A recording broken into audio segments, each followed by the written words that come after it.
La siguiente mesa, la siguiente mesa, aprovechando entonces que estuvo tan a tiempo esta mesa anterior, bueno, tiene un agradecimiento especial a la profesora adjunta Federica Badía, de la Unidad Académica de la Clínica Pediátrica A. Ha trabajado intensamente para estas jornadas, coordinando un sinnúmero de aspectos científicos y logísticos, etcétera. Y bueno, por ser la época del año que es y por ser un tema tan nuevo, no tuvimos la disponibilidad de los neumólogos o los infectólogos de adultos para abordar el tema de en qué está el mundo en esto de la infección por VRS en adultos. Lo cierto es que yo digo siempre que creo que el COVID, entre las cosas que nos cambió a los infectólogos, es que ya los infectólogos pediatras siempre vimos a toda la prevención a lo largo de la línea de vida, pero esto nos marcó mucho. Entonces, el VRS es el mismo modelo, o sea, creo que todos cambiamos, o sea, ya no es dedicarnos a esta población que sabemos que tiene riesgo, sino que hay muchísimo conocimiento de lo grave y el impacto que tiene VRS en la salud del adulto. Y entonces, como no teníamos esa chance, dos de los infectólogos pediatras, la doctora Badía y el doctor Fernando Bacino, nos van a ayudar a disecar esta información que hay sobre adultos. Así que entonces la dejamos a la doctora Federica Badía y el doctor Fernando Bacino va a estar haciendo sus aportes por el chat. Así que la doctora Mónica Pujadas va a leer y va a traducir, va a decir ella lo que Fernando quiere decirnos. Bueno, muchas gracias. En realidad va a ser como una breve reseña. Creo que quedó bastante claro en la mañana con las dos charlas de los expertos que nos acompañaron del exterior, de que cuando uno habla de inmunoprevención en esta enfermedad trasciende los grupos etarios y cada uno tiene un rol distinto. Y bueno, la vacunación en el adulto para VRS está. Y si bien nos hubiera gustado que nos pudieran acompañar, no fue posible que los neumólogos y los infectólogos de adultos estuvieran. Así que bueno, hicimos como una pequeña revisión. Y alguna cosa, así que vamos a hacer la revisión. Vamos a ver algo de lo que pasa en nuestro país y brevemente las vacunas que están disponibles en adultos. Entonces, el VRS en la edad adulta en realidad no es una novedad. Desde los años 70 existen muchas publicaciones acerca de la morbimortalidad de adultos por esta patología. Saqué dentro de todas esta de la New Journal de 2005, donde se caracteriza un poco más y proponen que representa aproximadamente el 5,5% de las hospitalizaciones en 4 inviernos consecutivos. La mayoría de los pacientes mayores de 65 años tienen factores de riesgo asociados, pero incluso representó del 4 al 10 si tomábamos pacientes desde los 21 años. La mortalidad es de un 4% vinculada a esta infección. Y bueno, la sintomatología que más referían estos pacientes era un deterioro funcional y si miraban desde la patología por la cual habían ingresado estos enfermos, el 11% de las neumonias que ingresaban estaban vinculadas a VRS, el 11% de las descompensaciones por EPOC, 5% de los fallos cardíacos y 7% de las complicaciones asmáticas, considerando entonces que no es solamente la patología respiratoria, sino que VRS, como otros virus, descompensan enfermedades crónicas preexistentes. Entonces, bueno, si continuamos, hay vasta literatura en la cual se trata de determinar cuál es la verdadera incidencia y prevalencia de esta enfermedad en la edad adulta. y ahí hay que yo seleccioné, es un estudio en el cual se hace una revisión sistemática de la literatura, fue hasta es específico en el 2015, y la literatura disponible hasta ese momento y fue publicado en el 2020. De ahí había 44 artículos, 36 publicados y 8 no publicados, 19 países industrializados, 24 en países en desarrollo, y en el total se reportaron 18.000 casos de BRS en adultos mayores de 65 años. Lo que hicieron los autores fue, a través de un modelo matemático y de estos casos que habían sido publicados, poder estimar cuál era la carga de enfermedad en 2015 para BRS. Y entonces calcularon que más o menos había 1.5 millones de casos de BRS que representarían 214.000 hospitalizaciones por esta causa y 14.000 muertes en los países industrializados. Los factores de riesgo más importantes que se asociaban a esta enfermedad en esta población mayor de 65 años son la enfermedad pulmonar crónica y la presencia de cardiopatías. En esta otra, este otro artículo que habla sobre el estado del arte de la infección por virus sincicial respiratorio en el adulto, que fue publicado en 2019, es un artículo muy lindo que repasa toda la patogenia de la enfermedad, la presentación en la población adulta, los factores de riesgo, considera diferentes grupos de riesgo dentro de los adultos mayores de 18 años. Bueno, considera que la población, obviamente, la enfermedad BRS es una infección riesgosa. En niños siempre tienen la mayor carga de enfermedad, pero también en adultos mayores, y considera además a los inmunocomprometidos. Entonces, los factores de riesgo para hospitalización por esta causa van a ser, como en las revisiones bibliográficas, todas, la presencia de EPOC, insuficiencia cardíaca congestiva, pero acá lo que hace es caracterizar cuál es el riesgo en los grupos de pacientes inmunocomprometidos y refiere que incluso habla de scores que se desarrollaron en pacientes inmunocomprometidos de riesgo de padecer una enfermedad BRS grave, que no se los traje porque me parecía excesivo para el objetivo de esta presentación. Pero aquellos pacientes oncológicos que se encuentran en quimioterapia, aquellos trasplantados de precursores hematopoyéticos y dentro de los órganos sólidos el trasplante renal, eran los grupos que se consideraban de mayor riesgo. Y bueno, si consideraban como habíamos visto antes, en la presentación clínica, la IRAB, la infección respiratoria aguda baja, la neumonía, los pacientes bronquitis, exacerbaciones de su bronquitis, del asma o de la enfermedad pulmonar crónica. El fallo respiratorio está descrito en esta revisión entre un 8 a un 13% y del 2 al 5% de los pacientes habían fallecido. Si miramos un poco qué publicaciones tenemos en países de Latinoamérica, encontré 2 publicaciones, una realizada en la revista chilena de Medicina Interna del 2014, donde de 975 hospitalizaciones en una unidad de medicina interna, 44 pacientes fueron ingresados por enfermedad de tipo influenza, en la cuales se detectaron virus respiratorios, el 21,5% correspondía a BRS y 17,4% a influenza A. Existe mucha literatura que trata de diferenciar cuáles son las características de la infección por BRS del adulto de la infección influenza en el adulto también. La mediana de edad fue de 62,6 años, 86% de los pacientes tenían alguna comorbilidad, como eran las mismas que habíamos estado hablando hasta el momento, y de los pacientes, estos que presentaban BRS positivo, un paciente requirió ingreso a la UCI y un paciente falleció. Por otro lado, algo más nuevo que encontré, que es una publicación del Brasil, que lo que miró fue qué pasó con BRS en lo de adulto en esta época de pandemia, que es lo que estamos observando todos, ¿no? cómo cambió la circulación del virus y cómo se distribuyeron los casos a lo largo de estos años después de la aparición de SARS-CoV-2.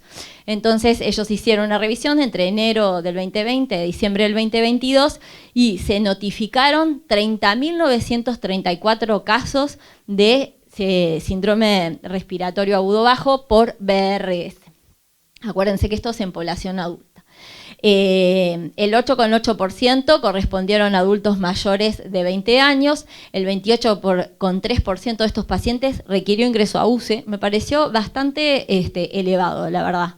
Y la tasa de letalidad de estos pacientes variaba según el grupo etario, y otra cosa que ellos también observaron, que la tasa aumentaba con los años, o sea, este aumento que vemos del número de casos a medida que nos alejamos del 2020, ellos también evidenciaron una mayor tasa de casos y de letalidad, y sobre todo en los grupos etarios de mayor riesgo, como son los adultos mayores lábiles.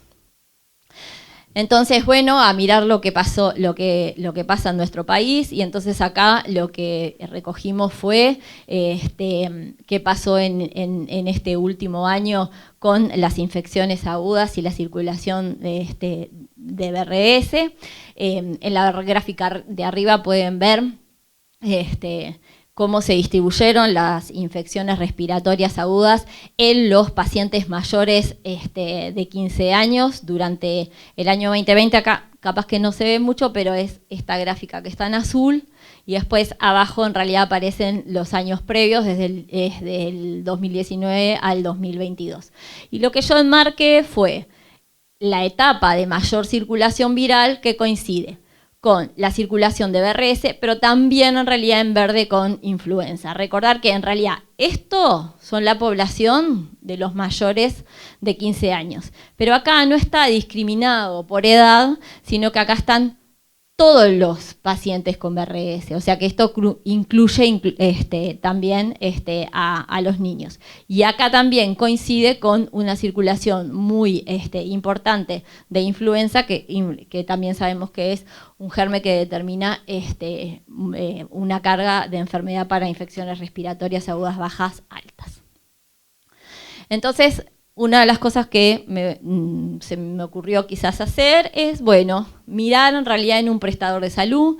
En este caso es para los que saben que es una IAMPP, el sistema de salud uruguayo tiene un sistema que es de mutual, que es en general asiste a todos aquellos trabajadores que aportan a la seguridad social, y esta institución tiene una cantidad de adultos mayores de 18 años de aproximadamente 80.000 que se asisten en la institución.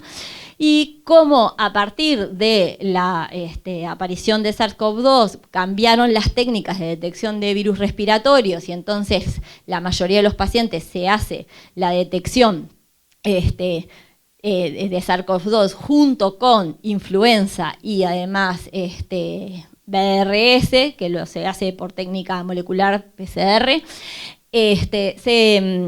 la pauta que tiene esta institución es que en todos los pacientes adultos, o sea, mayores de 18 años, que presenten factores de riesgo o que sean personal esencial o que requieran ingreso hospitalario, que presenten síntomas respiratorios, se les solicita la detección de estos virus estacionales. Entonces, lo que hice fue ir a buscar, bueno, estos pacientes que habían sido positivos para VRS, y lo que encontré fue que fueron 12 casos, son 7 en el 2022, y hasta junio del 2023 eran 5 enfermos. La mediana de edad fue de 64,9 años.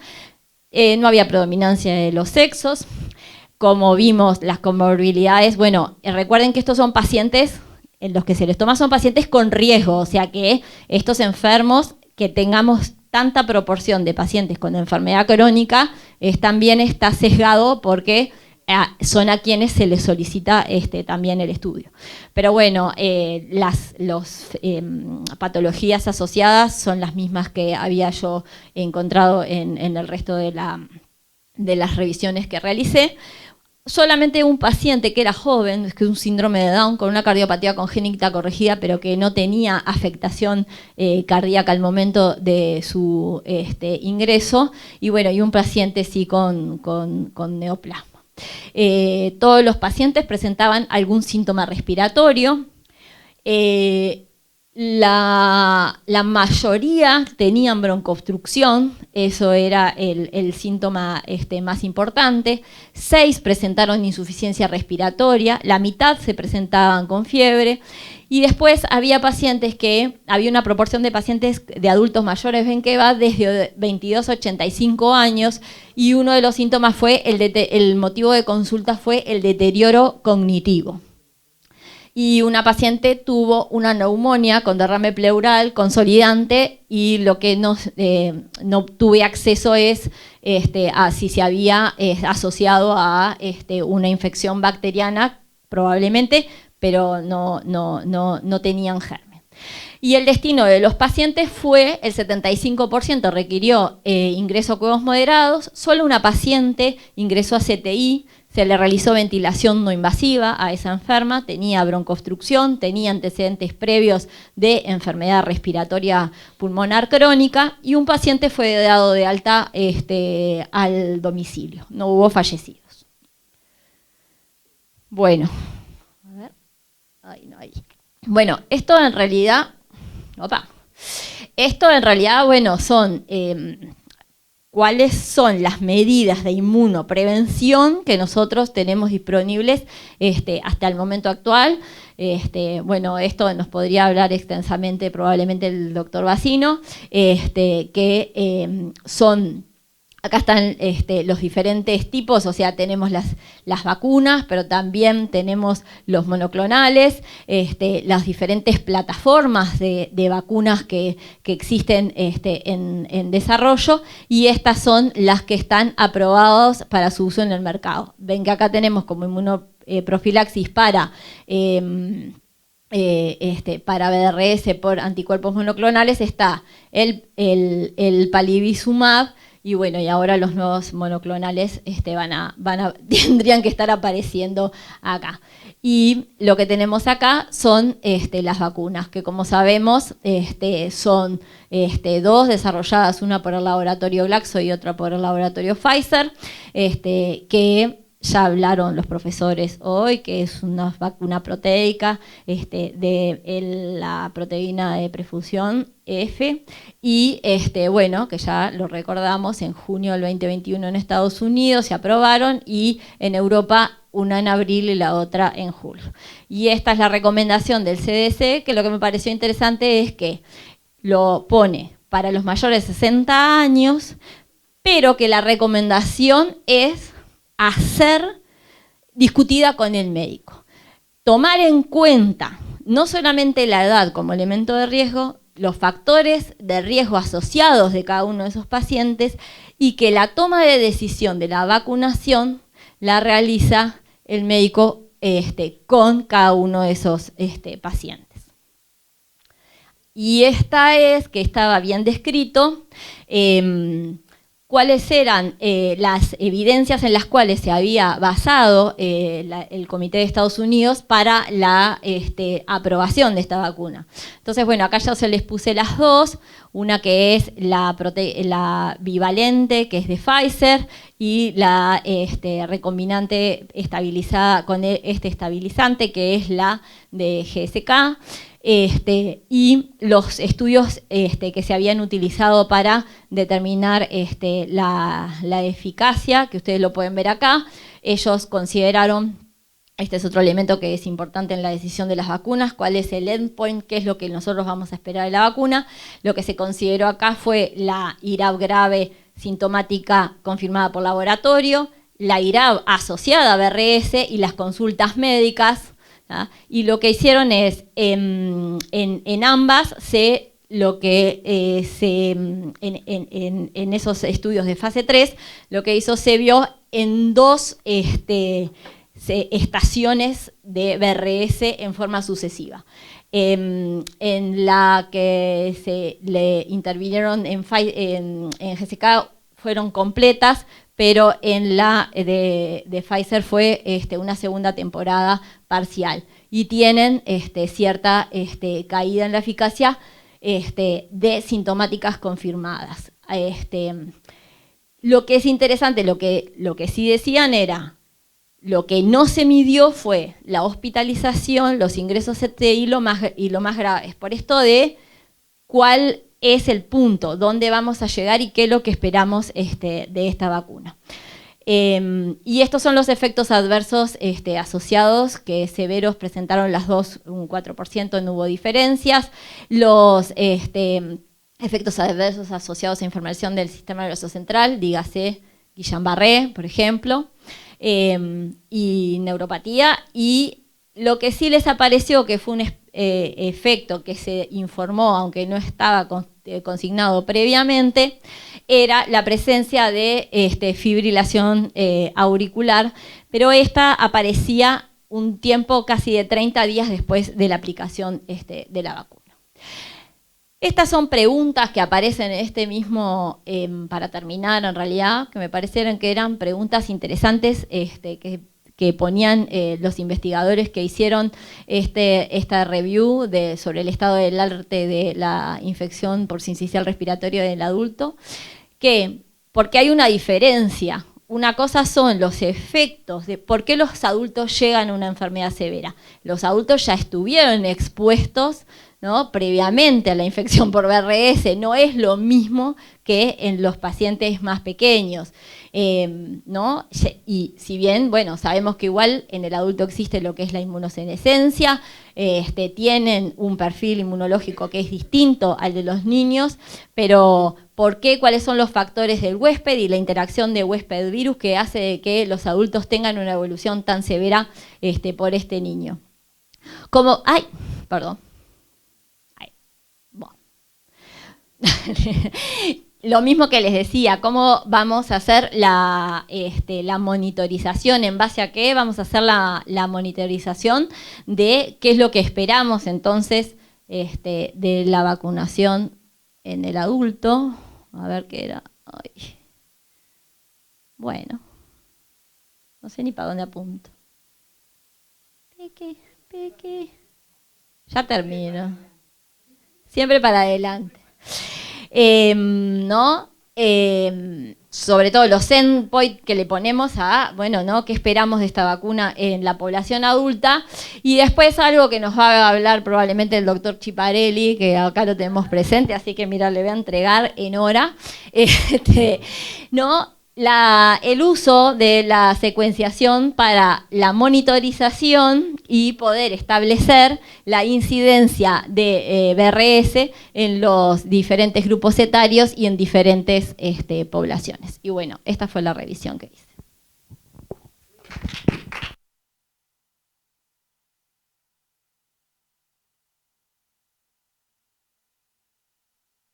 Muchas gracias, Federica, excelente. Por toda esta revisión y porque además es importante también para conocer lo que es globalmente la enfermedad por BRS, tener ese pantallazo de lo que pasa con los adultos y también de cómo son las vacunas y cuál es, digamos, el racional para su desarrollo y para su indicación en adultos. Así que viene muy bien ese repaso. El doctor Bassino está conectado y a través de, por esta vía nos va a mandar sus comentarios que les voy a pasar a leer. Le agradecemos muy especialmente también al doctor Fernando Bassino.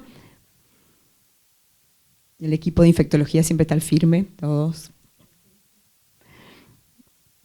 Acá nos señala entonces Fernando, por un lado, cuáles son los factores de riesgo, con todo el desafío que implica a veces identificar un factor de riesgo, ¿verdad? Pero claramente la enfermedad cardiovascular, la enfermedad respiratoria crónica y los inmunodeprimidos.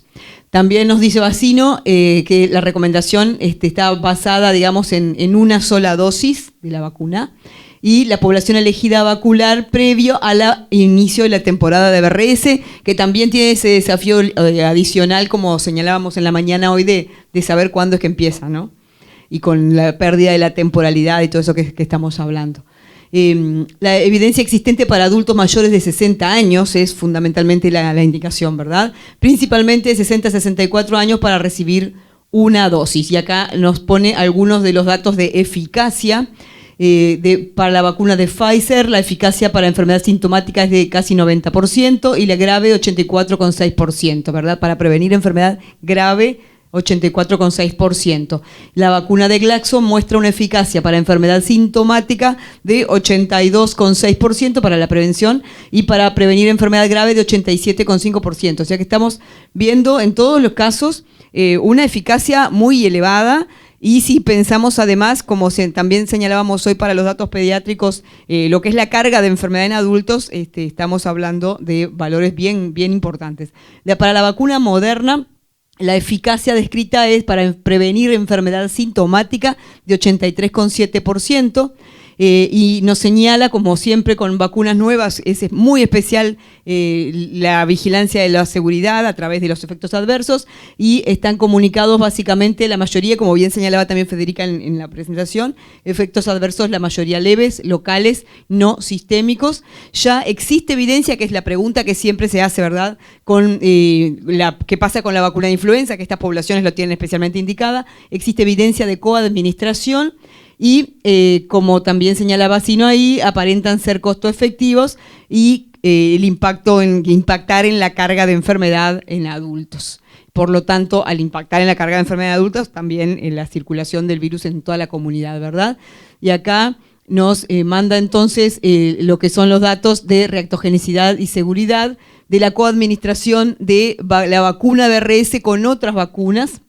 Y como ven ahí, se está ya, digamos, se está comunicando que se puede vacunar con otra cantidad de vacunas en el mismo momento sin que incremente especialmente la reactogenicidad. Y que la coadministración del BRS y de las vacunas de BRS influenza ya tienen, digamos, datos entonces comunicados de que se pueden dar, pero con esa combinación, ¿verdad? De hecho, hay desarrollo de vacunas con los dos antígenos.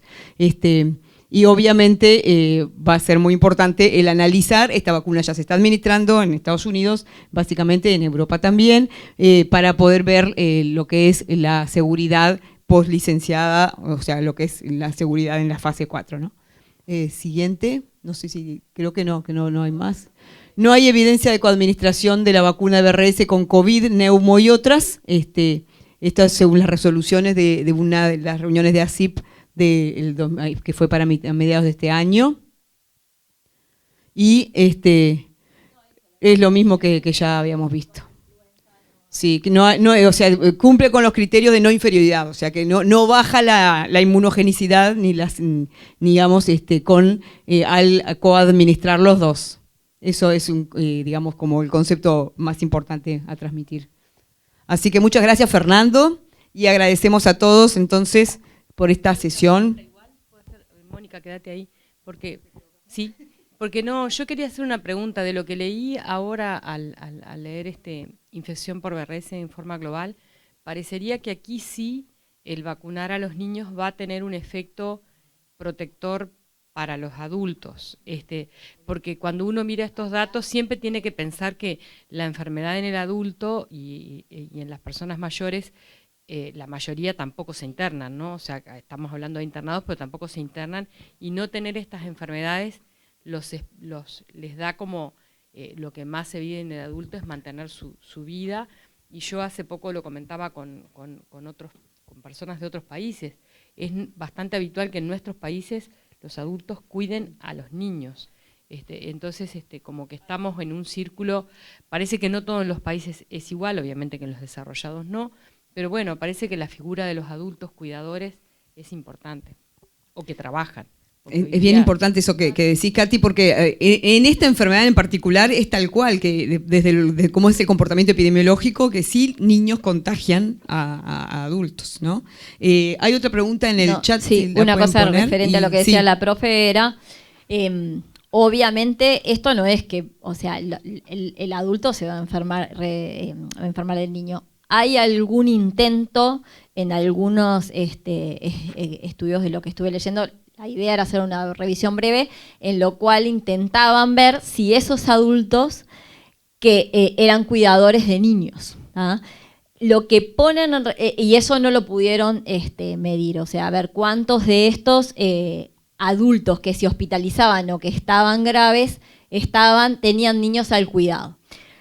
En realidad lo que ellos, como elemento de riesgo que no lo puse ahí, también es muy importante y es otro, es los adultos que están institucionalizados. Eso sí, lo ponen como elemento de riesgo, pero ninguno de los trabajos lograron demostrar eso, o sea, de lo del contacto con los niños. Acá tenemos una pregunta bien interesante en el chat, en el que ponen, además de decir que es muy buena tu clase, Federica, quería preguntar que si tiene un paciente pediátrico mayor, un adolescente, pronto a comenzar quimio por trasplante o neoplasia, si podría considerar la vacuna cuando ésta se encuentre disponible.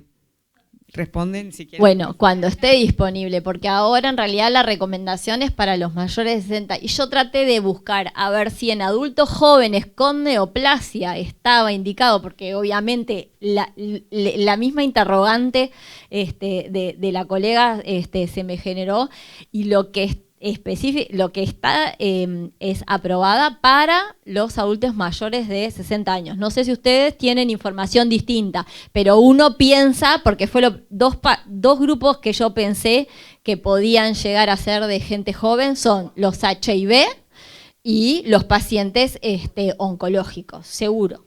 Es como dice Federica, en este momento la aprobación está hecha para la edad de 60 años en adelante de la vacuna que ya se está administrando, pero están en desarrollo varias vacunas, entre ellas esta que señalaban también que coadministra la vacuna de influenza con lo que es incluso hay una triple que están investigando vacuna contra SARS-CoV-2, influenza y BRS, además de la de BRS e influenza, o sea que en los próximos tiempos, y no muy lejanos, probablemente sí tengamos bastante más información, y si bien no ha sido un virus específicamente identificado para grupos de riesgo de adultos, o sea, pero sí está demostrado, y nos mostraba hoy de mañana el doctor Ramilo cómo pueden influir las distintas situaciones, y también lo mostraba el doctor López, probablemente sea de los grupos que más prontamente se indiquen los inmunodeprimidos, entre ellos los pacientes sometidos a... Una cosa es que los pacientes hemato-oncológicos existen scores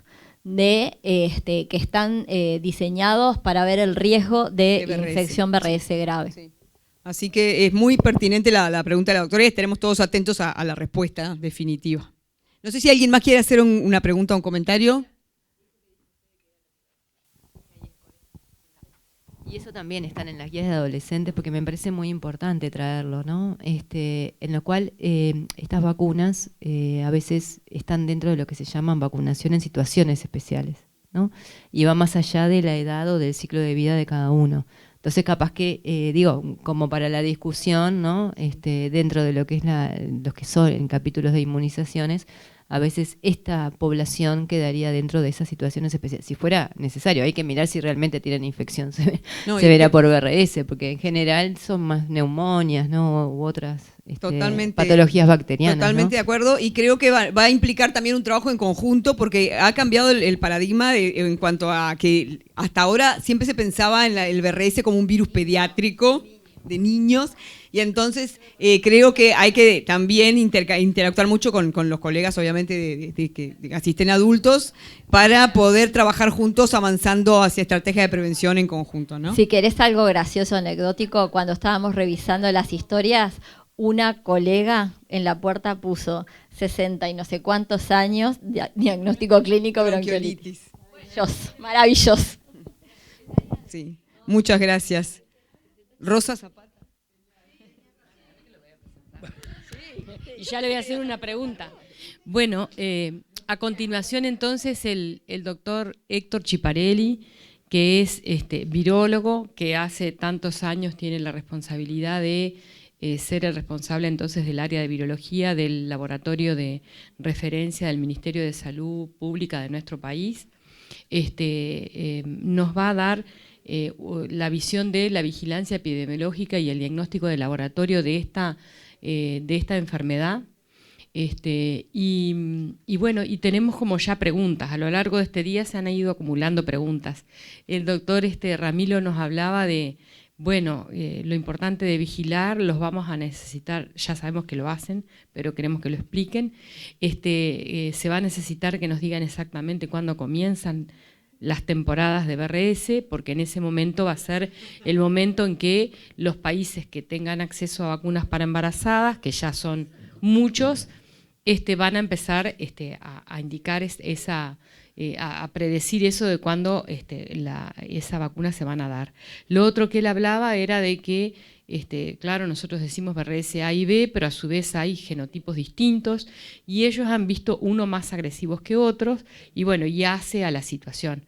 Así que además de que escuchaste a Federica, que también tiene sus preguntas, porque a mí siempre me entra la curiosidad cuando veo los datos epidemiológicos, que los seguimos como una novela todas las semanas, los de Uruguay, cuántos corresponden a adultos y cuántos corresponden a niños. Así que te dejamos todas esas preguntas y esperamos tu conferencia.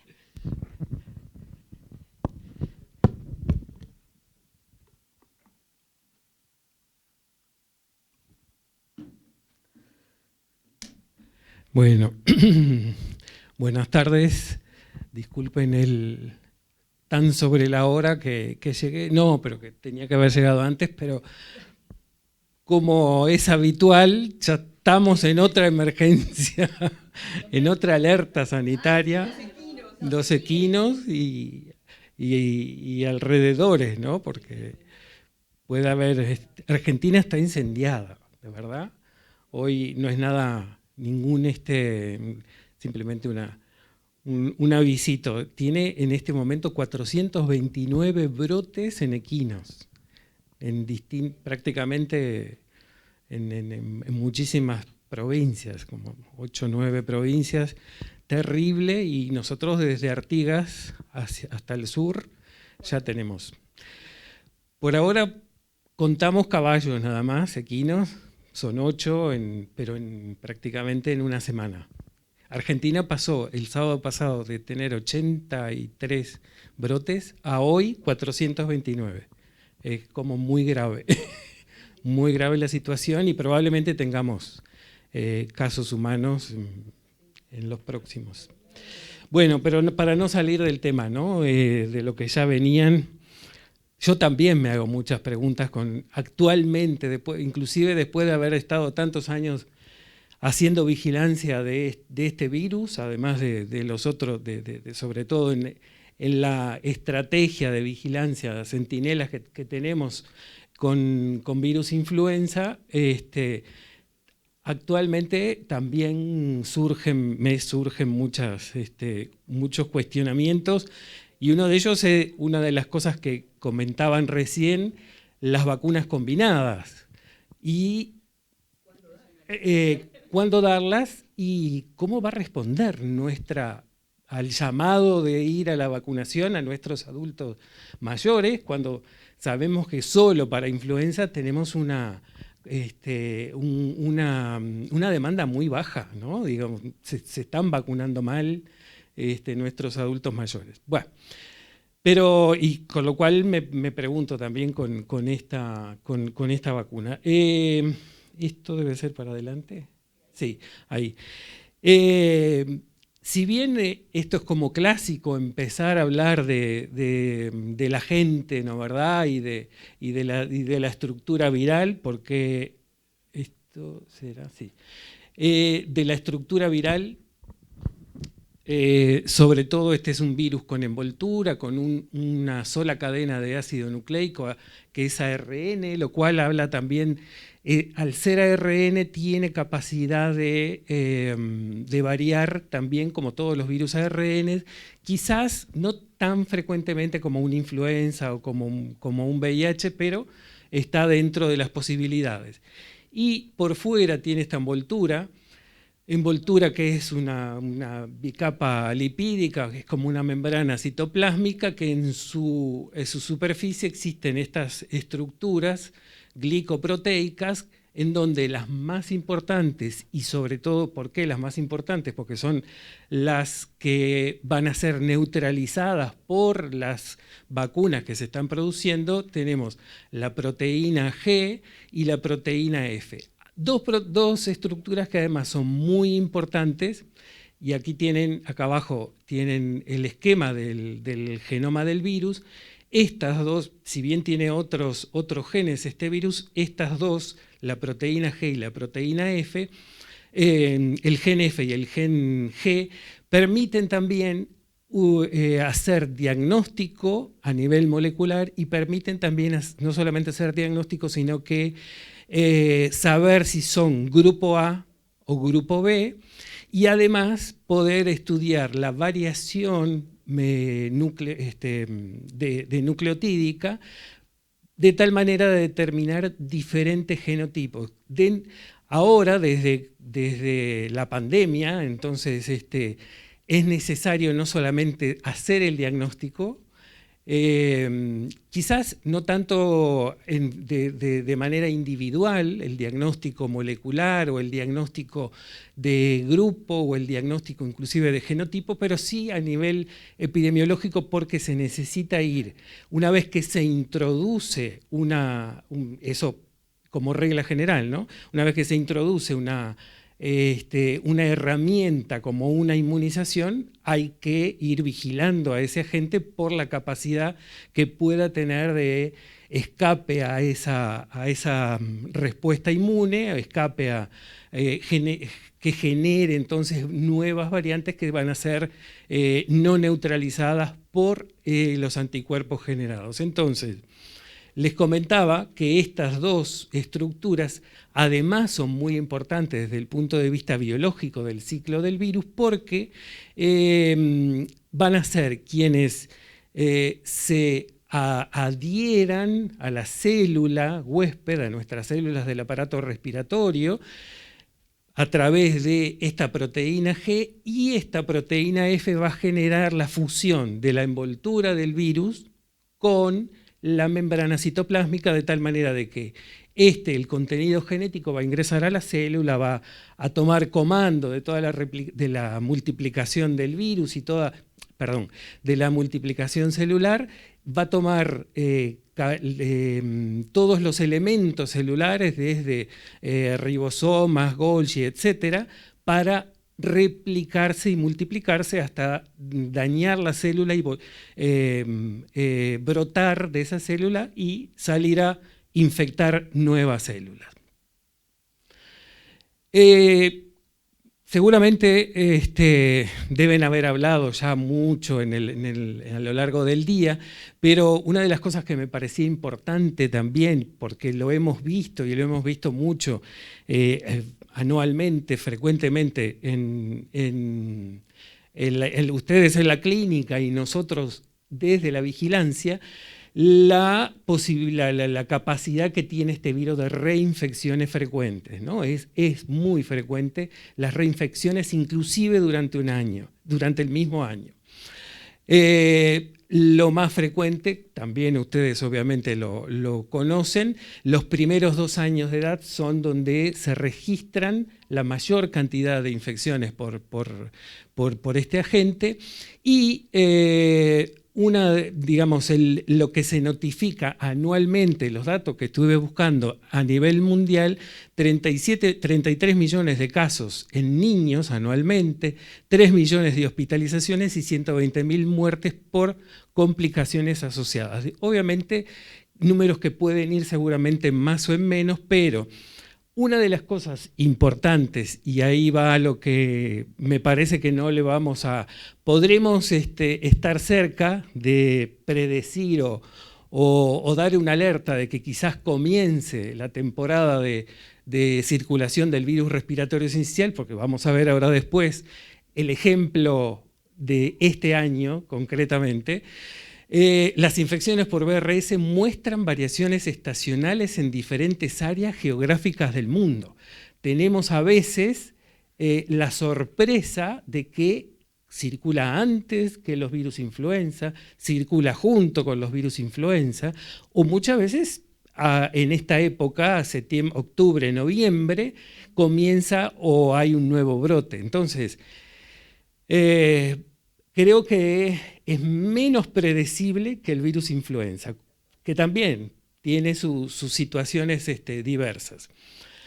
Población en riesgo, creo que hablaron de eso también bastante a lo largo del día. Población en riesgo de morbilidad y mortalidad, los prematuros, pacientes con patología cardíaca, pacientes con EPOC, neurológicos y adultos mayores. Una de las sorpresas que nos fuimos llevando a lo largo de los años en la vigilancia, vamos a ver ahora después cómo se hace la vigilancia, cuál es la estrategia de vigilancia que tiene el Ministerio de Salud, es el hallazgo de adultos cuando clásicamente, ¿no? Y desde épocas desde el siglo pasado, el BRS es de bronquiolitis y es de los niños y es de los niños. Y de repente empezamos a ver, cosa que no se estudiaba obviamente antes, porque íbamos más dirigidos a otros agentes, pero cuando se globalizó el estudio de otros virus respiratorios en la vigilancia, el BRS empezó a aparecer en adultos, y en adultos mayores. Es feo eso de los mayores de 60 años porque realmente uno dice, wow, ya estamos en riesgo. Pero bueno, pero seguimos. Pero seguimos. La transmisión clásicamente, ¿no? Entonces digo, también uno tiene que hablar digamos, de lo que es en la epidemiología de la transmisión, y se tiene que tratar siempre de transmitir esto, ¿no? De persona a persona, gotitas respiratorias, la vía ocular puede ser una vía de ingreso, nariz, boca, fomites y contacto directo con la persona infectada. Eso es algo tan clásico y de ahí también en estos casos el lavado de manos es como fundamental, ¿no? Esa envoltura que tiene el virus es una bicapa lipídica que perfectamente con alcohol gel podemos eliminarlo de nuestras manos o de cualquier superficie, además del lavado con agua y jabón. Alto riesgo de desarrollar enfermedades graves de vuelta, ¿no? Menores de 6 meses, niños, bebés con enfermedades pulmonares subyacentes. El tabaquismo pasivo también genera posibilidades de riesgo de adquirir una infección por VRS. Pacientes inmunocomprometidos, como comentaban también hace un momento, quizás seguramente sea una población vulnerable que haya que justamente prevenir esta infección, individuos con asma, con enfermedad cardiopulmonar o pacientes con edad avanzada con enfermedad pulmonar obstructiva crónica. El ciclo biológico es un poco lo que les comentaba, ¿no? La partícula viral se adhiere a través de esa proteína G a la membrana citoplásmica, la proteína F, que es la de fusión, fusiona, valga la redundancia, la envoltura del virus con la membrana citoplásmica, libera la nucleocápside y comienza entonces todo el proceso de replicación del virus en los ribosomas, obviamente, o la síntesis de proteínas propias del virus, y el aparato de Golgi va a hacer su trabajo para que en la membrana citoplásmica de la célula huésped van a aparecer las proteínas y por ahí va a brotar las nuevas partículas virales. Ese es el ciclo clásico de un virus con envoltura, lo mismo lo hace el virus influenza o cualquier otro virus envuelto. Desde el punto de vista diagnóstico, ¿no? Entrando más a la metodología de estudio y diagnóstica, las pruebas rápidas quizás sea una de las que más confianza, como a mí, como médico microbiólogo, más confianza me den desde el punto de vista de la sensibilidad y especificidad. Las pruebas, las inmunocromatográficas para virus respiratorio sincicial, claro que haciendo la aclaración de que la prueba tiene una sensibilidad y una especificidad determinada de acuerdo al momento epidemiológico que se esté usando. Si hay una epidemia, si hay un brote, probablemente esa sensibilidad va a aumentar, va a ser muy buena, más del 90%, la especificidad también. Ahora, si tenemos en muy baja frecuencia, en periodo no epidémico, probablemente esa sensibilidad cae y podemos llegar a tener falsos negativos o inclusive hasta falsos positivos. Entonces, creo que hay que tener generar el uso racional de estas metodologías. Sin duda, es fácil su uso, el tiempo de respuesta es rápido, y obviamente son muy populares, y desde el punto de vista además del costo, obviamente, también son muy demandadas, ¿no? La inmunofluorescencia directa o indirecta, digo, sinceramente hoy sí, es un recuerdo.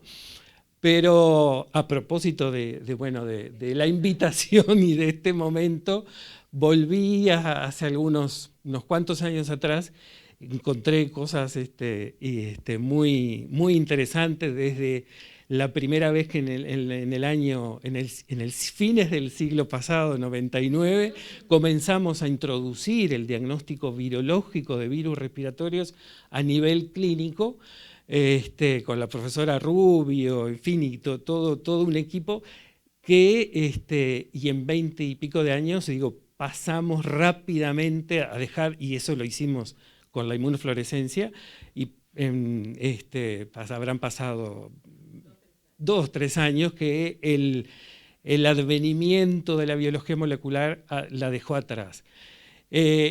De todas maneras, la inmunofluorescencia tiene, que también ya está dejando, tiene para la gente de laboratorio, para la microscopía y la microscopía con fluorescencia, tiene un encanto particular. Uno ve la célula infectada, entonces es un diagnóstico muy certero. Claro que también es subjetivo porque es ojo dependiente, ¿no? Es confiable, es un método confiable, sobre todo para virus respiratorio sincicial. Para el resto de los otros virus respiratorios tiene la sensibilidad también, va a bajar de acuerdo al momento epidemiológico, pero en general no es muy buena. Y hoy lo que tenemos como gran herramienta, bien usada, la biología molecular, reacción en cadena de la polimerasa, generalmente actualmente muy automatizada, no solamente para lo que es vigilancia, sino para lo que es diagnóstico propiamente, en donde las muestras clínicas siguen siendo las mismas. Vale la pena aclarar, sobre todo en estos tiempos en que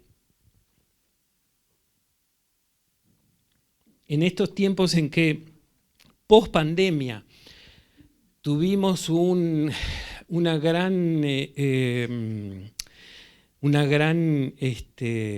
noxa con diferentes muestras clínicas, por necesidad, quizás, por velocidad en obtener las muestras, y me refiero, por ejemplo, a la muestra de saliva o la del hisopo en boca, en fin, realmente sirvió para el SARS-CoV-2. Porque además estábamos en pandemia, estábamos con muchísima circulación viral. En el caso del virus respiratorio sincicial o de influenza, estas muestras, ¿sí?, no ha caído su utilidad, siguen siendo las mismas, deben ser buenas, porque se necesita tener buena calidad de muestra clínica para estar seguro en el diagnóstico. Porque en los diagnósticos moleculares a partir de muestras humanas, además de buscar alguno de los sitios blancos en el genoma del virus, también se utiliza lo que se llama un control interno, que es de genoma de un ARN humano. Entonces, si hay amplificación de ese ARN humano es porque había células del humano y por lo tanto la muestra tiene buena calidad. Un negativo se puede decir, bueno, es negativo. Podrá haber otras causas de ese negativo a pesar de haber tenido la infección. También tenemos el hecho de la oportunidad de la toma de muestra. Puede ser muy precoz o puede ser muy tardía, y entonces tenemos que tener también eso presente. Y además, la posibilidad de hoy en día detectar lo que es el grupo A y el grupo B de virus respiratorio sincicial. Muchas veces estos cocirculan, ¿sí? Y otras veces no, otras veces se intercalan a lo largo de los años, y es cierto que en general el grupo A ha mostrado tener mayor carga de gravedad, por decirlo de alguna manera. Nosotros no hemos, sinceramente, no hemos estudiado desde el punto de vista de la vigilancia y de la carga de enfermedad y carga de enfermedad grave. Sí se va a empezar, obviamente. ¿Cuál es lo que dice la literatura? ¿Sí? Es lo que digamos, internacionalmente se sabe, pero tenemos la evidencia, como siempre, ¿no? La medicina basada en evidencia, podemos decir que el grupo A es más, causa infecciones más graves. Desde el punto de vista de prevención, tampoco vamos a comentar mucho más. Sí es necesario aclarar el tema de, justamente, también lo comentaban recién, hace un momento, lo escuchaba recién, el hecho de que haya niños infectados es posible que transmitan al adulto, y al revés también. Entonces, volvemos a eso de la prevención y de la transmisión de los cuidados personales. Me parece que es parte también de lo que todos, inclusive nosotros desde el laboratorio, debemos generar. ¿Cuáles son los datos? Y de este año, concretamente, de la epidemiología, rápidamente les resumo los años anteriores. Año 2020, pandemia, solamente circuló SARS-CoV-2. 2021 solamente circuló SARS-CoV-2, por allá por el fin de año, algunos casos de virus influenza, y ya el 2022 tuvimos una presencia, digamos, o ciclos de circulación de los virus como previo a la pandemia habíamos tenido. Seguramente la eliminación de las restricciones, la vuelta a las actividades, etcétera, hizo que en los contactos transmitiéramos, no solamente a nivel país, sino a nivel mundial. Y este año nos empezamos, les hago también un resumen de cuál es la estrategia de vigilancia nacional. Seguimos un poco las normas internacionales, y sobre todo porque como formamos parte de red internacional de vigilancia de virus respiratorios, debemos, para que esto sea un consenso y para tener uniformidad en los datos y en lo que es propiamente la vigilancia, tenemos que tener centros colaboradores en el país. Se determinan centros colaboradores de acuerdo a densidad de población, de acuerdo a grupos etarios, de acuerdo, dado la circulación de virus e influenza aviar. Tenemos que ver también en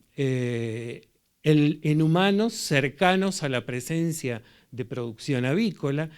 Tenemos que contemplar a población de riesgo, departamentos fronterizos, porque bueno, no hay de verdad fronteras, barreras físicas verdaderas, y también, por ser un país donde la industria turística es muy importante, la presencia de turistas. Y es así que entonces tenemos 8 o 9, si no me equivoco, 9 centros colaboradores: Hospital de Paysandú, el CAMS de Soriano, Hospital de las Piedras, Comeca, 10 son, Comeca, Comero, Crame, y en Montevideo centralizado en CASMU, vuestro hospital de niños, hospital policial y hospital británico. De esa manera generamos una diversidad de población asistida en estos centros como para tener muestras representativas. No solamente eso, sino ahí sí están haciendo el seguimiento de carga de enfermedad, tanto de enfermedad tipo influenza como de infección respiratoria aguda grave. Todos estos centros mandan semanalmente muestras de hisopados nasofaringios o aspirados nasofaringios de niños y adultos que consultan por con determinados síntomas que ya están definidos para la vigilancia epidemiológica, y se obtienen muestras de enfermedad tipo influenza y muestras de infección respiratoria aguda grave. Esto está de alguna manera centralizado en los comités de control de infecciones de cada uno de estos centros asistenciales. Entonces, en este año, siguiendo nuestra plataforma, nuestra estrategia de vigilancia, está sobre todo, esto se genera desde hace varias decenas de años, en una estrategia de vigilancia de virus influenza por la variabilidad, por la necesidad de reformular, de compartir qué tipo de cepas de virus influenza circulan en nuestra población, reformular vacuna, etcétera, etcétera. Esto es la base, ¿no? La estructura. Y esta estructura se ha tenido que adecuar justamente a la circulación de otros virus respiratorios, por eso les digo, por eso decía OVR. De hecho, a nivel internacional tenemos que participar de modificaciones en los términos de referencia que tienen nuestras funciones como centro de referencia, porque se ha incorporado el SARS-CoV-2 y actualmente se incorpora el virus respiratorio sincicial como vigilancia propiamente dicha a nivel nacional. Entonces, una vigilancia que no solamente es de decir tengo o no tengo y cuánto tengo y cuál es la carga de enfermedad, tanto en enfermedad tipo influenza como en infección respiratoria aguda grave, sino que además, a partir también de este próximo año, este próximo año, ya estamos sobre fin de año, vamos a tener información genética de los virus del virus respiratorio sincicial que nos afecta. Entonces, esto es el ejemplo en este año. Claramente, esto es SARS-CoV-2, que fueron los últimos. Prácticamente este año desapareció. Igualmente, la desaparición de SARS-CoV-2 es porque, creo yo, que no se estudia, no se investiga, no se busca, y bueno, pasa a ser una infección respiratoria más. Pero a nivel de vigilancia, lo que tuvimos al principio, y se los marqué acá, este año circuló influenza H1N1 como en el 2009. Esto es clásicamente, quizás para este año las semanas, fíjense que en la semana 17, este año tuvo un poco más prolongada la circulación creo yo, porque tuvimos 2 o 3 años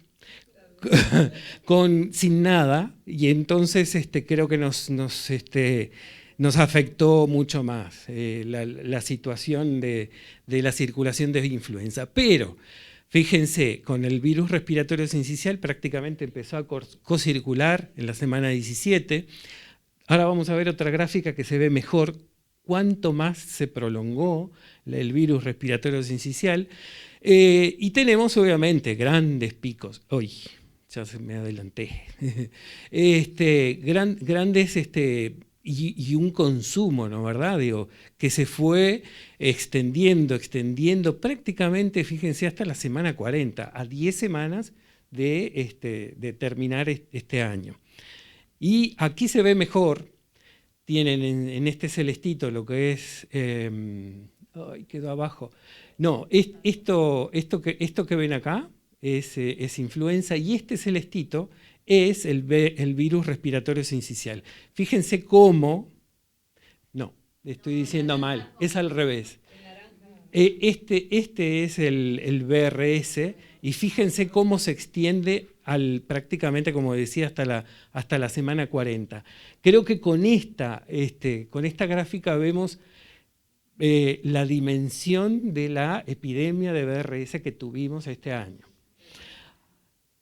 ¿Cuándo decir con este dato? Y ojo, ¿no? Y esto es en Irak, ¿no? Es como importante. ¿Cuándo decir, tener esa alerta de por lo menos 15 días antes, que sería lo ideal, más o menos como influenza, para vacunar a toda esa población de riesgo? A mí me parece que con esta distribución, con esta dispersión a lo largo del año, es como difícil de definir. Quizás después de que esto volvamos a tener nuevas epidemias y se encasille más en la temporalidad, podamos tener. Esto, como les mostraba, era en Irak. Me parece que se comió alguna, ¿no? Esto, acá. Esto es en las enfermedades tipo influenza. Fíjense, esto sí es, el celeste es, como decíamos, influenza, ¿sí?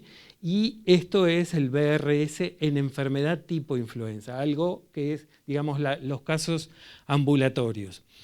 En este año fueron todos grupo A. Prácticamente apareció 1 o 2 grupos B, totalmente perdidos ahí, pero la mayor, el 99,9% de estos VRS fueron grupo A. Estamos en la etapa justamente de adquirir, y veremos cuándo, los insumos para hacer lo que se llama la secuenciación y para nosotros como laboratorio, como centro de referencia, nos pareció muy interesante.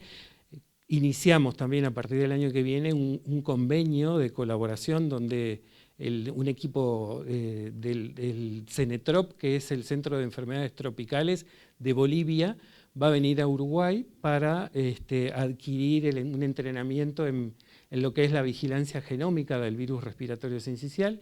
Y creo que va a ser una experiencia sumamente rica, porque bueno, vamos a incursionar además fuimos elegidos como centro de referencia, sí, de verdad que vale la pena, sí, un honor. Y bueno, y la inmunidad por vacuna es todo un tema, sin duda. También lo deben haber conversado, hay múltiples poblaciones objetivos, embarazadas, adultos mayores, bebés con infección naive. Eso es una de las cosas nuevas que encontré hasta no hace tanto atrás. Yo estuve en el Congreso Argentino de Infectología y hablaban solamente de mujeres embarazadas y adultos mayores.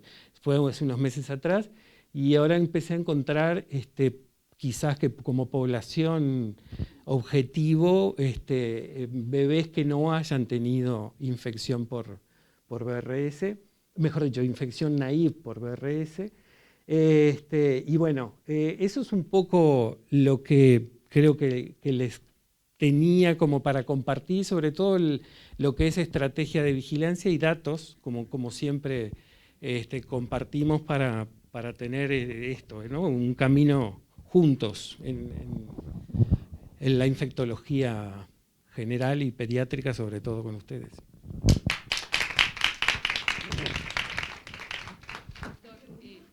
Yo tengo la pregunta esa de... bueno, está.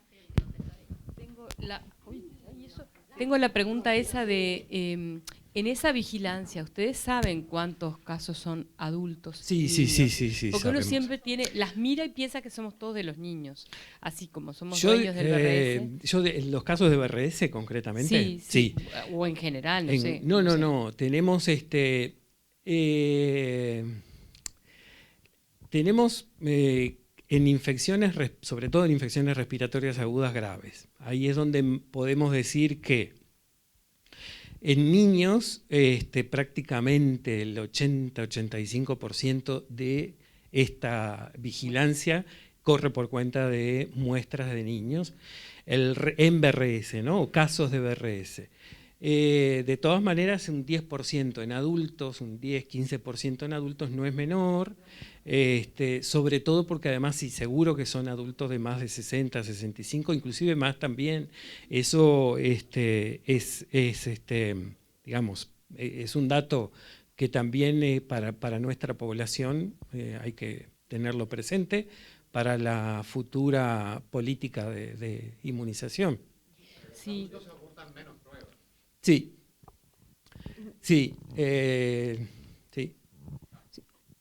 No, un comentario, Héctor, que creo que de repente vale la pena aclarar por si hay personas que no saben bien cuando hablamos de ETI-IRAG, Sí. ¿no? Desde lo que es la vigilancia epidemiológica y las muestras que el laboratorio analiza, se toman en los puestos centinela, esos 10 puestos centinela que nos mostraba Héctor, se toman, por un lado, las muestras de infección respiratoria aguda grave, que se considera toda aquella enfermedad respiratoria con fiebre que está internada, ya sea en salas de cuidados moderados o en cuidado intensivo. Y eso adultos y niños, ¿no? Sí. Que en general el punto de las gráficas, como veíamos, es de 15 años, el punto de corte, ¿no? Menos de 15 años, mayor de 15 años. Y la ETI, que es la enfermedad tipo influenza, porque tal vez el tema de que esto surgió para vigilancia de la influenza, pero ahora, como bien señalaba Héctor, se hace para la vigilancia general de los virus Exacto. respiratorios. Entonces, aunque se siga llamando así ETI, lo que implica una enfermedad tipo influenza es la enfermedad respiratoria, también como requisito tiene que tener fiebre, pero que no se interna, que es ambulatoria, Claro. y que los puestos centinelas tienen la obligación de reportar al menos 2 por semana.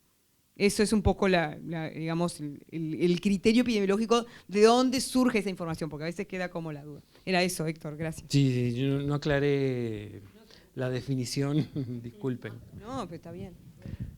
Bueno, la verdad, muchísimas gracias, porque bueno, Héctor siempre está al firme, ¿no? Con el grupo de infectología, así que Héctor, un aplauso fuerte y Tendremos felicitaciones por haber sido seleccionado como centro. La verdad, sí. Y además sí. Y además El va a ser abuelo.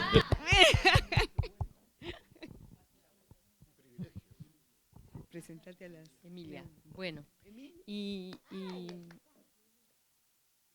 Ay, no, presenta vos esa mesa porque vos la conocés. El equipo Vos conocés. Bueno.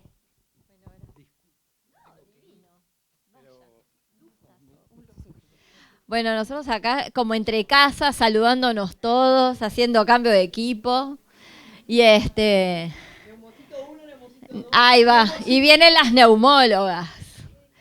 Y bueno, y ahora en esta mesa lo que tratábamos de ver, bueno, era cuáles son aquellas consecuencias a largo plazo de las infecciones por virus sincicial respiratorio en nuestros niños. Y entonces para eso es que las invitamos a las neumólogas del equipo de nuestro hospital, que trabajamos juntas hace muchos años, la doctora Moreira, la doctora Verónica Amaro y la doctora Perrone. Y bueno, y 2 de las fellows que están ahora cursando, pero está sola. Ah, bueno.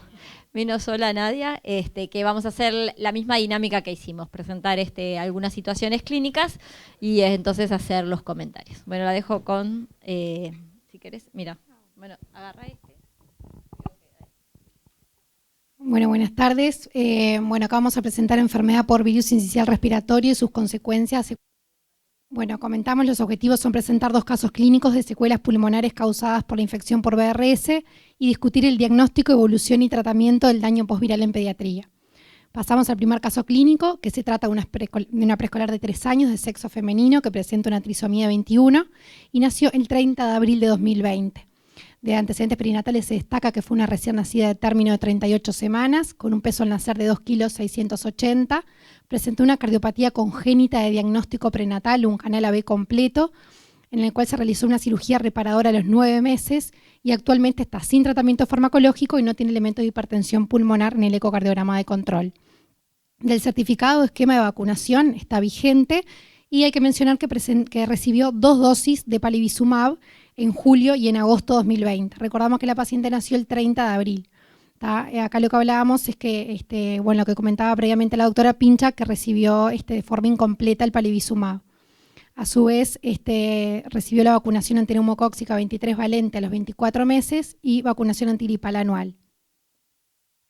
A los 18 meses, en octubre, presentó una bronquiolitis grave ABRS, por lo que estuvo 44 días en cuidados intermedios con asistencia ventilatoria mecánica prolongada por 18 días, ventilación no invasiva también por 18 días y 4 días con oxigenoterapia de alto flujo. La primera radiografía de tórax que podemos ver es el ingreso del paciente con un infiltrado bilateral difuso, una cardiomegalia y una leve hiperinsuflación. Esta radiografía se hizo a las 48 horas del ingreso a la unidad, que presenta una opacidad alveolar en el lóbulo superior y medio derecho. Y esta radiografía se hizo a los 6 días de ingresado en cuidados intermedios, que agrega un patrón alveolar bilateral, también con una hiperinsuflación, compatible con un distrés respiratorio agudo. Se otorga alta a domicilio luego de 50 días de internación, ventilando espontáneamente al aire, con tratamiento con glucocorticoides inhalados. En la evolución, este paciente ha presentado múltiples sibilancias post-infección con BRS, con periodos asintomáticos cortos que todos responden a beta-2 de forma ambulatoria, bajo tratamiento con fluticación inhalatoria, por lo que decimos que presentaba una respuesta parcial y el examen físico era normal. Este paciente presentaba un índice predictivo de asma negativo, no tenía antecedentes personales de atopía, no tenía antecedentes familiares de asma y no estaba expuesto de forma ambiental ni a alergenos ni a tabaquismo. Tampoco presentaba trastorno de glutorio ni reflujo gastroesofágico constatado. De los estudios que se realizó esta paciente, presentaba un hemograma normal, sin eosinofilia, una inmunoglobulina E normal, 3 test de sudor que fueron normales y un estudio de la inmunidad también normal. De la radiografía de tórax de control que se hizo esta paciente, se evidencia una radiografía patológica con aumento del diámetro antero-posterior y un pulmón hiperclaro izquierdo. Pasamos al segundo caso clínico, que se trata de una escolar de 8 años de sexo femenino que presentaba un adecuado crecimiento y desarrollo con un índice de masa corporal de 17, estaba correctamente inmunizada, recibió la vacunación antineumocóxica 23 valente, no recibió vacunación antigripal ni contra COVID-19. De los antecedentes familiares se destaca madre, padre y 2 hermanos asmáticos. Como antecedentes presentó una tos convulsa severa a Bordetella pertussis en el periodo neonatal a los 13 días de vida, por lo que estuvo 4 días en unidad de cuidados intermedios y con OAF por 48 horas. A los 7 meses presentó una bronquiolitis ABRS, que también estuvo 5 días con oxigenoterapia de alto flujo, y a los 10 meses otra nueva internación con infección respiratoria baja, con crisis broncoobstructiva moderada, con un virológico negativo, que también estuvo 4 días en oxigenoterapia de alto flujo. De los estudios que se realizó esta paciente, tiene nuevamente 3 test de sudor que fueron normales, una inmunoglobulina E normal, un estudio de la inmunidad normal, y podemos ver 2 espirometrías que se hicieron en julio y en agosto del presente año. La de arriba se puede evidenciar una obstrucción leve sin respuesta a los broncodilatadores y la de abajo una obstrucción moderada con respuesta a los broncodilatadores, que esto después va a ser importante en los planteos diagnósticos de esta paciente. Y se realizó además una tomografía de tórax de alta resolución que, como se ve en las imágenes, presenta un engrosamiento de la trama peribronquial bilateral con tractos retráctiles secuelares a nivel apical derecho, esbozando también un patrón en mosaico. Los planteos clínicos entonces es un asma persistente severa, no controlada, en tratamiento con antileucotrienos, glucocorticoides inhalados a altas dosis, broncodilatadores de acción prolongada y bromuro y tiotropio. Y además, otro de los planteos, un daño pulmonar postviral, una bronquiolitis obliterante postinfecciosa. En suma, entonces, para repasar los dos casos clínicos, el primer caso clínico se trataba de un preescolar de 3 años de sexo femenino que presentaba una trisomía 21, un canal AB completo corregido. A los 18 meses había presentado una bronquiolitis severa BRS con asistencia ventilatoria mecánica prolongada, sibilancias recurrentes post-BRS con un probable daño pulmonar postviral. El segundo caso clínico se trataba de una escolar de 8 años de sexo femenino con una tos convulsa severa en etapa neonatal, que a los 7 meses presentó una bronquiolitis ABRS que requirió OAF, un asma persistente severa no controlada y también un daño pulmonar postviral. No sé si quieren hacer alguna consulta con respecto a los casos clínicos, si no pasamos a las preguntas para las neumólogas. La primera pregunta es si consideran que estos pacientes presentan un daño postviral, específicamente una bronquiolitis obliterante postinfecciosa. La doctora Perrone, en eso si quiere. Bueno, buenas tardes, muchas gracias por la invitación. Bueno, un poco respondiendo a esta pregunta, recordar primero cuáles son los criterios diagnósticos que tenemos para realizar esta enfermedad, ¿no? Por un lado tenemos el criterio clínico, ¿no? Donde tenemos una infección grave por un virus identificado, en este caso el BRS en los dos casos clínicos, y posteriormente el paciente instala síntomas persistentes que pueden ser tos, sibilancias, hipoxemia, ¿tá? Por un lado tenemos ese pilar. El otro pilar, este diagnóstico importante, es la imagenología, que la tomografía es obviamente es el estudio de elección, donde en estos casos es lo más característico encontrar es el patrón justamente en mosaico, ¿tá? Que lo que determina en realidad es que hay una esa vasodilatación que hay hipoxémica, ¿no? Se redistribuye hacia el pulmón sano y da como esas áreas más hiperclaras y más densas. Eso por un lado. Después tenemos por otro lado las pruebas de función pulmonar, que la más que utilizamos en nuestro medio es la espirometría, que tenemos algunos limitantes con este estudio. Una de ellas es la edad, porque en realidad precisamos que el paciente tenga una edad más o menos de 4 o 5 años y que además sea colaborador con la prueba. Por lo tanto, esa es una limitante importante. Por otro lado, tenemos otras pruebas de función pulmonar, como por ejemplo la oscilometría de impulso, ¿tá? Que en realidad no es una técnica que la tengamos acá en Uruguay, pero que próximamente seguramente la tengamos en el servicio, y que en realidad también es una técnica que nos habla de que las resistencias pulmonares están elevadas, ¿tá? Y en realidad lo importante de esto es que se puede usar en niños más pequeños, de aproximadamente 3 años, y no requiere tanta colaboración como la espirometría. Y por último, en realidad mencionar que el diagnóstico definitivo de esta enfermedad es anatomopatológico. Obviamente nunca se realiza, primero porque es una técnica muy invasiva y segundo porque la afectación pulmonar es difusa y heterogénea, ahí está. Entonces a veces una biopsia puede llevar a diagnósticos erróneos. Entonces, puntualmente yendo a estos dos casos clínicos, yo creo que en el primer caso clínico, donde tenemos una infección grave, con síntomas posteriores, ¿tá? Y con una radiología patológica que obviamente que no es sensible para hacer el diagnóstico de daño postviral, en este caso estaríamos frente a un probable daño postviral, porque en realidad nos faltan algunos otros elementos. A veces lo que pasa con estos pacientes es que están tan inestables que nunca le podés llegar a hacer la valoración completa de la tomografía, etc. Sumado que este paciente es un síndrome de Down, que va a ser también a veces difícil poder realizarle pruebas de función pulmonar. Pero en principio yo creo que sí, actualmente es un probable daño postviral. Y en el segundo caso, donde también tuvo una infección con BRS que requirió UAF y que después instala esos síntomas persistentes, acá sí tenemos una tomografía que nos apoya un poco más el diagnóstico por ese patrón en mosaico, y tenemos esas dos espirometrías, que una de ellas también nos apoya el diagnóstico porque tiene una obstrucción fija, que no responde al salbutamol, que es bien característico de la bronquiolitis obliterante, y en la otra tenemos una respuesta que es significativa.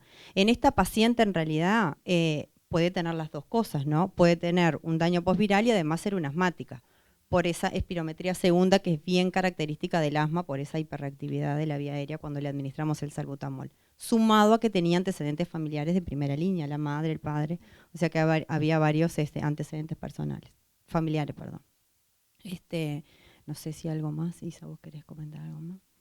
Este es un diagnóstico de exclusión que nosotros, para hacer diagnóstico de bronquiolitis obliterante posinfecciosa, descartamos previamente que este paciente no tenga los test del sudor negativos, que nos descartan, nos alejan el planteo de fibrosis quística.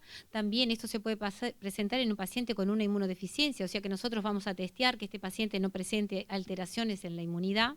También vamos a descartar de estar presentes a un síndrome aspirativo. Estamos frente a una niña con un síndrome de Down, es muy importante descartar los trastornos de la deglución, los síndromes aspirativos silenciosos, y que en cualquier momento de la evolución estos pacientes son posibles de realizar una fibrobroncoscopía con lavado bronquiolo-alveolar para descartar causas infecciosas o no infecciosas. Dentro de las infecciosas, un síndrome bronquial obstructivo recurrente, tenemos que descartar la tuberculosis en nuestro medio.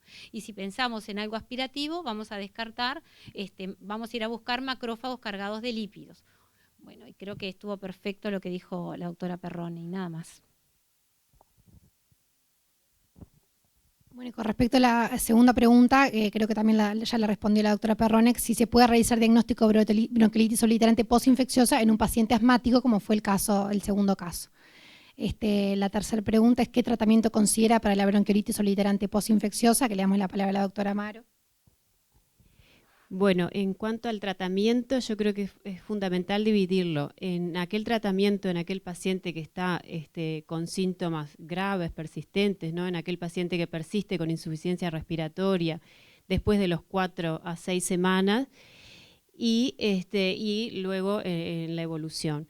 En agudo, o sea, es muy importante todo lo que es el tratamiento de soporte, evitar la hipoxemia, bueno, toda la terapia con fisioterapia, la terapia nutricional.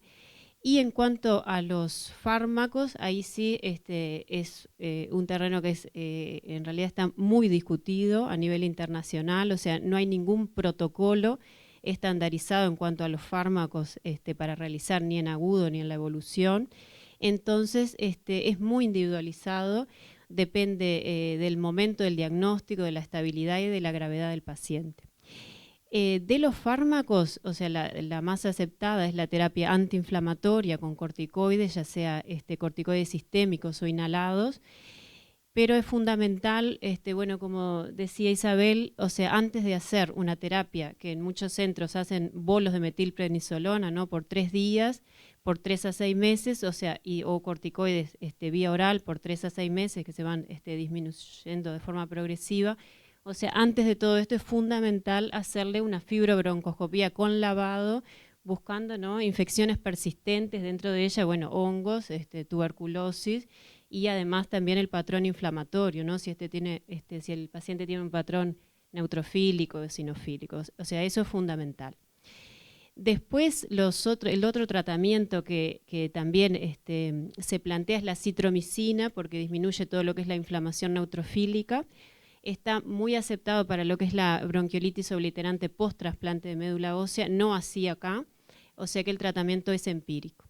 Y después el tratamiento de mantenimiento, los fármacos que también están aceptados para lo que es la bronquiolitis obliterante post-trasplante, que se hace más como pauta, son los corticoides inhalados, más broncodilatadores de acción prolongada, más acitromicina, más antileucotrienos, y eso se deja según si responde o no el paciente. Acá en la BOPI, o sea, es totalmente empírico y viendo paciente a paciente si responde, si no responde.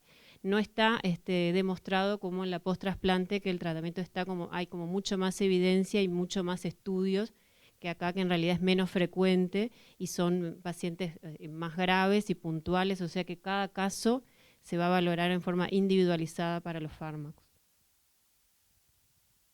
Bien, y pasamos a la última pregunta. ¿Cuál es la evolución esperada y el pronóstico en estos pacientes? Bueno, en cuanto a lo que es la evolución, o sea, la evolución acá también es muy variable. O sea, hay pacientes que se estabilizan, mejoran en la evolución, y hay pacientes que deterioran rápidamente, incluso requieren trasplante. Hay pacientes post-BRS que están en lista de trasplante. Ahora ingresó un paciente recientemente, e incluso la muerte, ¿no? Y se habla de 3 patrones, ¿no? Evolutivos. Uno es el que inicia con síntomas más insidiosos y va declinando la función pulmonar de forma progresiva. otro es el que declina rápidamente, pero después se estabiliza y mejora, y otro es el que hace la disminución progresiva de la función pulmonar, que esos son los más graves. O sea que es fundamental hacer un seguimiento, ¿no?, con todo lo que es los estudios de función pulmonar. Y en cuanto al pronóstico, hay algunos estudios recientes que plantean que hasta un 70% tienen buen pronóstico y un 30% mal pronóstico. Ellos se basan, para hablar del pronóstico, en si tienen reingresos, hospitalizaciones frecuentes, o si tienen síntomas persistentes. A eso le llaman mal o buen pronóstico.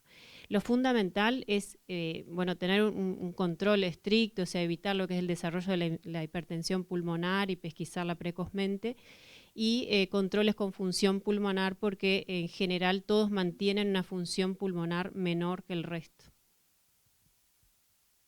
Bien, Bárbara, no sé si Isabel querés hacer. Bueno, que vamos a estar atentos en el seguimiento clínico, ver si el paciente presenta remodelación torácica, aumento del diámetro anteroposterior, si aparece la cincha, hipocratismo digital. Vamos a estar atentos a la colonización por bacterias, haciendo el estudio de expectoración, eventualmente cuando requiera el paciente o la clínica lo sugiera, una fibrobroncoscopía con lavado.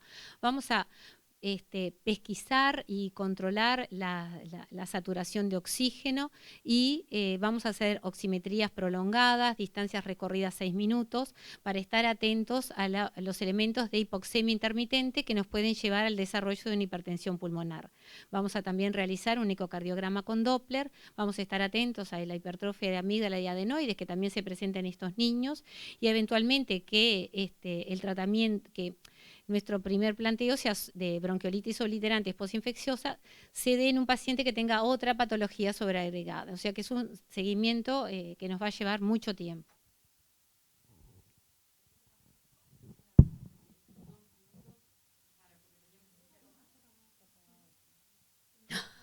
Ahora no hay pregunta. Bueno, muchas gracias por la mesa, excelente la presentación de Nadia, excelente los casos, pero bueno, acumularon más preguntas. Eligieron 2 casos muy buenos, pero que son bastante limpios en realidad en el tema de que tuvieron asistencia ventilatoria prolongada, pero no hubo demasiadas complicaciones, porque uno las escucha y dice cómo han cambiado muchos aspectos de esta patología de la bronquiolitis obliterante postinfecciosa. Antes creíamos que el adenovirus era solo el adenovirus, el virus respiratorio sincicial hoy está bien aclarado que sí, y en este caso ahí no hubo dificultades en interpretar esto. Entonces, cuando uno empieza ahora a mirar el futuro, las perspectivas que hay de prevención de esta enfermedad, encuentra que hay toda una cuestión que no está como documentada, del seguimiento de estos niños con sibilancias recurrentes. ¿A qué edad ustedes lo ven más? Si lo ven en niños pequeños, uno tiene la sensación de que son niños más grandes los que quedan como sibilantes recurrentes, y eso en la costo-efectividad de todas las cosas que uno escucha de las prevenciones de cualquier cosa no está puesto. Y tampoco están estos, o sea, está dicho la bronquiolitis obliterante, pero no el costo del seguimiento de estos pacientes, que lo ejemplifican súper bien, muy complejo. Entonces, les quería decir, a ver si, cuánto más ustedes ven de esta patología ahora de la que veíamos antes, cuando los cuidados de los pulmones eran otros y quedaban aquellos daños que decíamos multifactoriales que no podíamos identificar que eran por BRS. Sí, es verdad, hace 20 años, Katy, nosotros veíamos pacientes ventilados, que la enfermedad era multifactorial, como vos decís, tenían 2 meses de ventilación, teníamos un adenovirus, una coinfección con BRS. Ahora nosotros realmente a los mejores métodos de ventilación, del OAF, de la BNI, hacen que estos pacientes raramente se ventilen, salvo, por ejemplo, el caso de la primera niña. La impresión que nos da a nosotros, que también tenemos un 20% de población asmática, a veces nos cuesta muchísimo, que identificar cuando tenemos tanto BRS, que realmente sea el BRS el causante, o este BRS se injertó en una paciente asmática, sobre todo en los lactantes y en los preescolares. Lo único que te podemos decir nosotras tres, no sé, Verónica y Marcela, es que la evolución es lo que nos hace a nosotros decir, esto no era solo un asma, esto era un BRS y algo más, así, ¿no? Y también nos pasa, esto realmente el BRS no le debe haber hecho mucho porque ahora tiene una espirometría normal y la niña hemos ido bajando el plan de los corticoides. Pero eso es algo que estamos viendo ahora y que decimos, bueno, tenemos que hacer un cuaderno por estos dudosos, porque a veces también ponerle el rótulo de probable BOPI es pesado para los padres, explicarle, pero usted me dice que esto no es un asma, y bueno, digo, mire, realmente en este momento no sé cómo se va a comportar porque tenemos 20% de nosotros somos asmáticos y bueno, es la evolución lo que nos va a dar a nosotros el diagnóstico certero. Tampoco nos apuramos a pedir las tomografías de tórax, seleccionamos el momento, hacemos protección y la seleccionamos si el paciente realmente lo requiere. No sé, sí, Vero, Marce. La comandan. No, iba a preguntarles más hacia los grandes y a lo que pasa, o sea, porque este es o el lactante o no. El niño pequeño que tiene su infección BRS de un determinado grado de compromiso que puede evolucionar a la broncoobstrucción reiterada, a formas más graves como la bronquiolitis obliterante. Pero por otro lado también vemos niños que son más grandes, que son asmáticos, por ejemplo, y que tienen ingresos por infecciones a BRS. Sí. Y muchas veces esos pacientes, cuando los asistimos, requieren mucho más tiempo de oxígeno de lo que cuando es una crisis broncoobstructiva, una crisis asmática, uno ve en el agudo la diferente evolución que tiene el niño porque a veces necesitan más oxígeno, más tiempo de esperar a que ellos, la inflamación que va del virus, siempre uno piensa eso, que va del virus se empiece a mejorar. Pero por otro lado mi pregunta es, si ustedes ven que estos pacientes que son más grandes, estamos hablando de edad escolar, ¿no?